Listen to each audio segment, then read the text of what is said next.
नमस्कार मित्रांनो, आपण बघताय मराठी मसाला. उद्धव ठाकरेंकडून सुप्रीम कोर्टात हा व्हिडिओ दाखवला जाणार. त्यामुळे शिंदे यांची कोर्टात केस फिरणार. म्हणूनच की काय ठाकरेंना तारीख पे तारीख कोर्टातून मिळते अशी चर्चा सुरू आहे. जस्टिस येतात, जस्टिस जातात, पण ठाकरे यांच्या केसचा निकाल काही येत नाही. सोशल मीडियावर एक पोस्ट फिरते.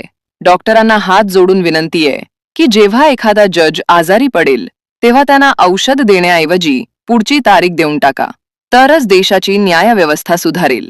असा कोणता व्हिडिओ पुरावा आहे ज्यामुळे एकनाथ शिंदेना नवीन चिन्ह कोर्टातून भेटू शकतं? चला बघूया. महाराष्ट्रातल्या तमाम शिवसेना लोकांचे लक्ष लागून असलेली शिवसेनेच्या नावाची आणि चिन्हाच्या संदर्भातली अतिशय महत्वाची तुम्हा सर्वांना ही तारीख लक्षात असेल. 26 जानेवारी ज्यावेळेस जस्टिस सूर्यकांत यांनी ही अंतिम तारीख दिली होती आणि यावेळेस शिवसेनेची सलग 2 दिवस सुनावणी चालेल आणि सलग 2 दिवस इतर कुठलीही महत्वाची केस न घेता फक्त शिवसेनेची सुनावणी होईल अशा प्रकारची 26 जानेवारी तारीख दिली होती. आता 26 जानेवारीला नेमकं काय घडलं? 26 जानेवारीला तारीख मिळाली. 18 फेब्रुवारी म्हणजे आजची तारीख. आज बऱ्याच शिवसैनिकांचे मला वैयक्तिक फोन कॉल आले, SMS आले की आज नेमकं माननीय सुप्रीम कोर्टामध्ये शिवसेनेच्या नावाची आणि चिन्हाच्या संदर्भातली याचिकेचं काय झालं. सध्या शिवसेनेत आलो. माननीय सुप्रीम कोर्टाच्या वेब पोर्टलनुसार कालच शिवसेनेची तारीख म्हणजे आजची ही तारीख ही आजच्या कामकाजात कुठेच नव्हती. म्हणजे 15 फेब्रुवारी जरी दिली असली तरी ती कामकाजात कुठेही लिस्टिंगवर नव्हती. आणि ही तारीख म्हणजे आज ही माझी कुठेतरी अपेक्षा होती. काहीतरी घडेल, कुठेतरी इन्व्हेस्टमेंट होईल, लिस्टिंग होईल. आणि ही तारीख आज कमीत कमी पुढची तारीख देण्यासाठी का होईना सुनावणीसाठी येईल. जज म्हणतील, कपिल सिब्बल तुम्हाला किती दिवस पाहिजेत? तर मग कपिल सिब्बल म्हणतील, दिवस नको माय लॉर्ड, मला काही तास हवेत. मला तुम्ही अगदी 45 मिनिटे द्या. 45 मिनिटामध्ये मी या केसचा निपटारा पुन्हा लावेल. हे अशा प्रकारचे 1-2 डायलॉग जरी झाले असते तरी महाराष्ट्रभरात या तमाम शिवसेनेला कमीत कमी थोडासा दिलासा वाटला असता. पण आज नेमकं झालं उलट. आज काहीच घडलं नाही. कालच ज्यावेळेस ती तारीख कामकाजास नाही उद्याच्या, तेव्हाच मी समजून गेलो होतो. कारण पुढचा तिचा संगणकीकृत तारखेचा तो दिवस होता, थेट 12 मार्चचा. 12 मार्च म्हणजे पुढच्या महिन्यातल्या. आता मधल्या काळात काय घडेल? मधल्या काळात कदाचित मला वाटतं उरलेल्या झेडपी असतील. किंबहुना तो 50% आरक्षणाचा विषय कुठेतरी मार्गी लागून झेडपी लागतील किंवा झेडपीच्या दरम्यान ही तारीख असल्यामुळे कदाचित 31 मार्चला सुद्धा ही पुढची तारीख पडेल. मग ती 12 एप्रिल असू शकते, 12 मी असू शकते.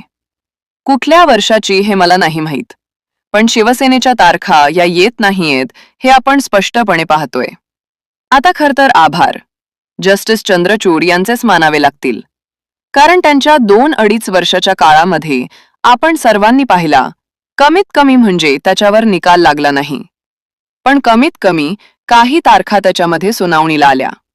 कमीत कमी म्हणजे विधानसभेच्या अध्यक्षांना कमीत कमी त्याच्यावर सुनावणी घ्यावी लागली. आपण सर्वांनी पाहिला. काही का असेना, पण DY चंद्रचूड यांनी थोडी बहुत का होईना या याचिकेवर सुनावणी दिली. 145 पानांचा निकाल दिला. 145 पानांमध्ये त्यांनी राज्यपालही झापले, त्यांनी विधानसभेच्या अध्यक्षही झापले, अगदी सिलेक्शन कमिशन ऑफ इंडियाला सुद्धा झापलं. या तिघांना झापत असताना DY चंद्रचूड यांनी मात्र तिजोरीच्या किल्ल्या चोराच्या हातात सोपवल्या. शिवसेना ज्यावेळेस सुप्रीम कोर्टात जाते त्यानंतर मात्र जजेसच्या बदल्यांचा सिलसिला चालू होतो. मग जस्टिस लळित सुरुवातीला जस्टिस लळित असतील, जस्टिस रामण्णा असतील, DY चंद्रचूड असतील, अगदी जस्टिस संजीव खन्ना असतील, जस्टिस भूषण गवई असतील, त्यानंतर आता आलेले जस्टिस सूर्यकांत असतील. बदल्यांचा सिलसिला चालू आहे. जस्टिस येतायत, जस्टिस जात आहेत. पण शिवसेनेची तारीख मात्र सुनावणीला येत नाही. मधल्या काळामध्ये कुत्र्या मांजरांची केसेस सुनावणीला येतात.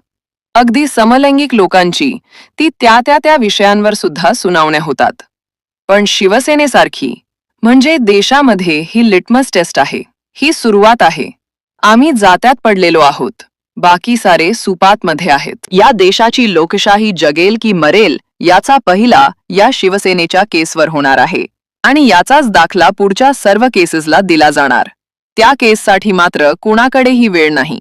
मी काल विनोदमध्ये वाक्य ऐकलं होतं की यापुढे जर एखादा न्यायाधीश जर दवाखान्यात जाऊ लागला, डॉक्टरकडे गेला आणि त्याला विचारलं, या आजाराबद्दल मला अशा काही समस्या आहेत, तर डॉक्टर त्याला औषधोपचार करण्याऐवजी त्याला पुढच्या तारखा द्याव्यात, आपोआप सगळे निकाल वेळेवर लागतील.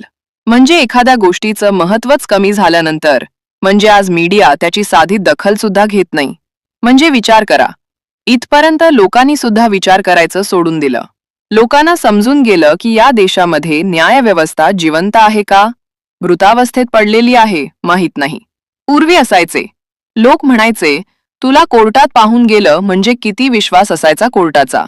काही असलं तरी कोर्टात पाहून गेलं. कोर्टामध्ये या जगभर रांगा लागलेल्या असतात तरी सुद्धा लोकांचा. पण आज तो विश्वास सुद्धा राहिलेला नाही. मी तुम्हाला काल एक व्हिडिओ दाखवण्याचा प्रयत्न केला होता, ज्यामध्ये संजय 18 मध्ये, कारण सगळ्यात महत्वाचा, माननीय सुप्रीम कोर्टामध्ये शिवसेनेकडून जो पुरावा जाणार आहे तो हाच असणार आहे.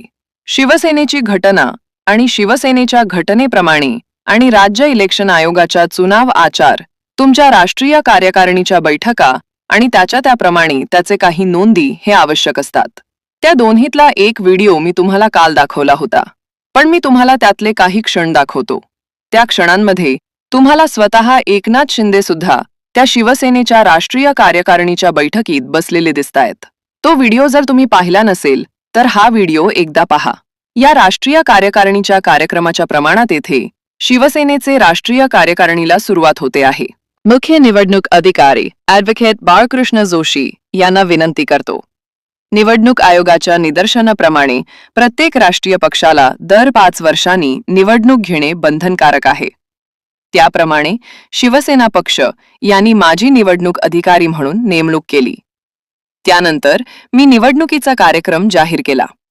त्याप्रमाणे या निवडणुकीमध्ये मी शिवसेना पक्ष प्रमुख 1 जागा, शिवसेना नेते 13 जागा आणि शिवसेना उपनेते 21 जागा यासाठी निवडणूक जाहीर केली.